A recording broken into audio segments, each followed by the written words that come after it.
Hallelujah, hallelujah, thank you Jesus. पहला वचन जो आज हम पढ़ेंगे रोमन्स चैप्टर 8 वर्स 5 से हम पढ़ेंगे। रोमियो की पत्री उसका 8 अध्याय उसकी 5 आयत से। Hallelujah, thank you Jesus. Romeo 8 अध्याय उसकी 5 आयत लिखा, क्योंकि शारीरिक व्यक्ति शरीर की बातों पर मन लगाते हैं, परंतु आध्यात्मिक आत्मा की बातों पर मन लगाते हैं। शरीर पर मन लगाना तो मृत्यु है, परंतु आत्मा पर मन लगाना जीवन और शांति है। क्योंकि शरीर पर मन लगाना तो परमेश्वर से बैर रखना है, क्योंकि ना तो परमेश्वर की व्यवस्था के अधीन है और ना हो सकता है, और जो शारीरिक दशा में है वह परमेश्वर को प्रसन्न नहीं कर सकता। सभी कहे हालेलुया। ये जो 3 वर्सेस मैंने आपके आगे पढ़ी है, ये बहुत पावरफुल वर्सेस है। ये एक बिलीवर की जो लाइफ है उसको डिफाइन करती है कि परमेश्वर का जो एक बिलीवर है, जो उसका विश्वासी है, उसकी लाइफ कैसी होनी चाहिए।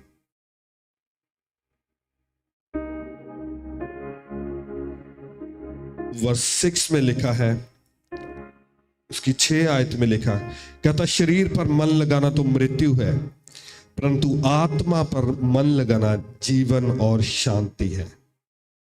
कहे जीवन और शांति है, जीवन और शांति है। कहता आत्मा पर मन लगाना जीवन और शांति है। आज बहुत सारे लोग शांति को ढूंढ रहे हैं। बहुत सारे लोगों के पास बहुत बहुत पैसा है, उनके पास सब कुछ है, फैमिली है, पैसा है, बिजनेस है, फिजिकल हेल्थ है, सब कुछ है, पर फिर भी शांति नहीं है, पीस नहीं है। वो कहता शरीर पर मन लगाना तो मृत्यु है, परंतु आत्मा पर मन लगाना जीवन और शांति। हालेलुया। बहुत सारे लोग आज शांति को ढूंढते हैं, पीस को ढूंढते हैं कि अगर मेरे पास जो शरीर की अभिलाषाओं पर मन लगाता है वो मृत्यु की ओर दौड़ रहा है। कहता शरीर की अभिलाषाओं पर मन को लगाना तो मृत्यु है, परंतु आत्मा की अभिलाषा, जो आत्मिक चीजें हैं, उन पर मन लगाना जीवन और शांति को पाना है। शारीरिक अभिलाषाएं, जो शरीर है, जो आपकी बॉडी है, उसकी अभिलाषाएं, उसकी डिजायर्स, जो आपका शरीर आपको कहता है कि तू ये कर ले, वो कर ले, कहता अगर तुम उस पर मन लगाओगे तो कहता मारे जाओगे। परंतु अगर तुम आत्मिक चीजों पर मन लगाओगे तो तुम शांति को भी पाओगे और जीवन को भी पाओगे। आपको पता आपकी बॉडी, जो आपका शरीर है, ये परमेश्वर का एक मास्टरपीस है। हालेलुया। साइंस ने बहुत ज्यादा तरक्की, रचा गया है परमेश्वर की ग्लोरी के लिए, अब ये शैतान की ग्लोरी का कारण बनने लग जाती है। हालेलुया। और ये जो body,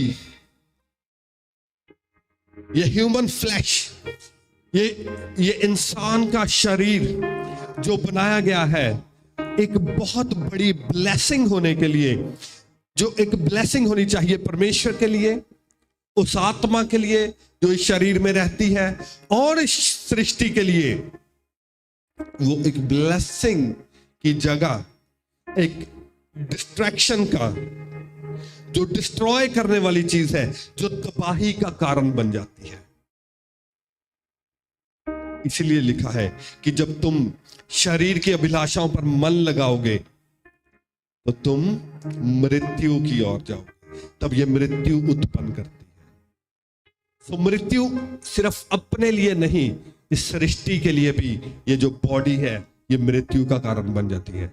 it becomes a lethal weapon, क्योंकि इस बॉडी को डिजाइन इस तरह से किया गया है कि ये इस सृष्टि पर डोमिनियन रखे, इस सृष्टि को, इस यूनिवर्स को कंट्रोल करे।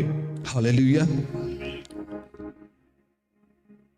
जब वो आपके अंदर शरीर की अभिलाषाएं उत्पन्न करता है, और उन अभिलाषाओं को पूरा करने के लिए वो आपको सोर्स भी देता है, वो फीडर फेंकता है आपके आगे, और आपको पता नहीं चलता कब आप उसके चुंगल में फंस जाते हो।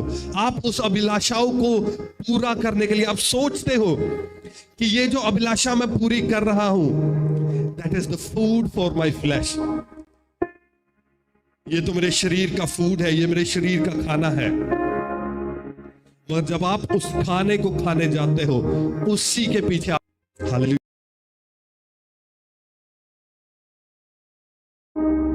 फास्टिंग ये एक टूल है जो आपकी शरीर की अभिलाषाओं को दबा देता है। हालेलुया।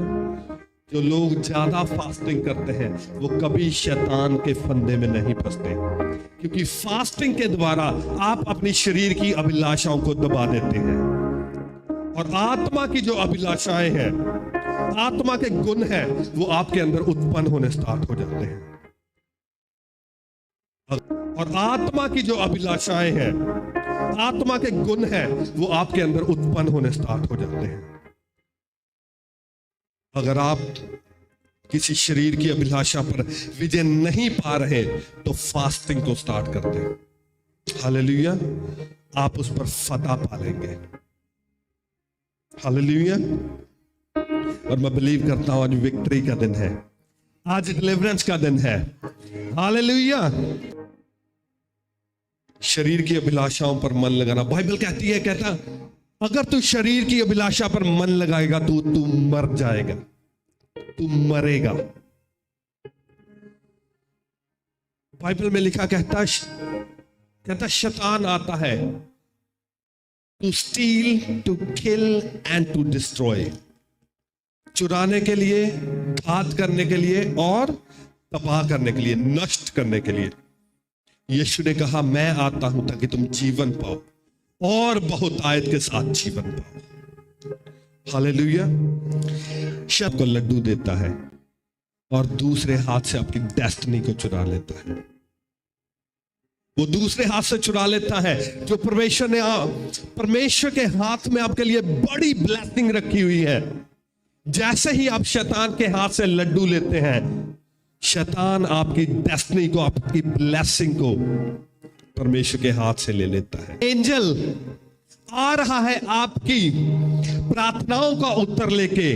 जैसे ही आप शरीर की अभिलाषाओं में फंसते हैं, वो एंजल के हाथ से जो आपकी प्रार्थना का आंसर है, उसी वक्त शैतान छीन लेता है। आपका मन कह रहा है, आपकी आत्मा कह रही है कि चल प्रार्थना सभा में जाएंगे, और शरीर में अभिलाषा डाली हुई है, नहीं उधर तो पार्टी है आज, मेरे तो फ्रेंड ने मुझे बुलाया है, फ्रेंड गुस्से हो जाएगा। कहता शरीर पर मन लगाना परमेश्वर से बैर रखना है, पर मन लगाना परमेश्वर से बैर रखना है। हालेलुया। क्योंकि शरीर तुम्हें कहेगा कि शारीरिक लोगों के साथ चल, और आत्मा कहेगी कि तू आत्मिक लोगों के साथ चल। शरीर पर मन लगाना तो परमेश्वर से बैर रखना है। शरीर कहेगा कि चल आज पार्टी करते हैं, चल आज दारू पीते हैं, चल वहां पाप करने चलते हैं, मगर आपका आत्मा कहेगा कि परमेश्वर के घर में चलते हैं। हालेलुया। शरीर पर मन लगाना परमेश्वर से बैर रखना। वर्ष 8 में क्या लिखा है? कहता और जो शारीरिक दशा में है वह परमेश्वर को प्रसन्न नहीं कर सकते। अगर तुम शारीरिक दशा में हो, डजंट मैटर तुम क्या कर लो, तुम 1 मिलियन का सीड डाल दो, तुम 10 मिलियन पाउंड डोनेट कर दो, तुम एवरी डे जो होमलेस है उनको चैरिटी करो, उनको खाना खिलाओ, तुम परमेश्वर को प्रसन्न नहीं कर सकते। तुम लंगर लगाकर पूरे यूके को रजा दो, तुम परमेश्वर को प्रसन्न नहीं कर सकते। आत्मा की चीजें कुछ और हैं, आत्मा के दान और वरदान कुछ और हैं, और आज हम देखेंगे कि आत्मा के दान और वरदान क्या हैं। आप कैसे परमेश्वर को प्रसन्न कर सकते हैं, और वो कौन सा तरीका है जिससे परमेश्वर प्रसन्न होते हैं। परमेश्वर प्रसन्न होते हैं जब आप अपना मन शरीर की अभिलाषाओं से हटाकर आत्मिक चीजों पर लगा लेते हैं, तो परमेश्वर प्रसन्न होते हैं। हालेलुया।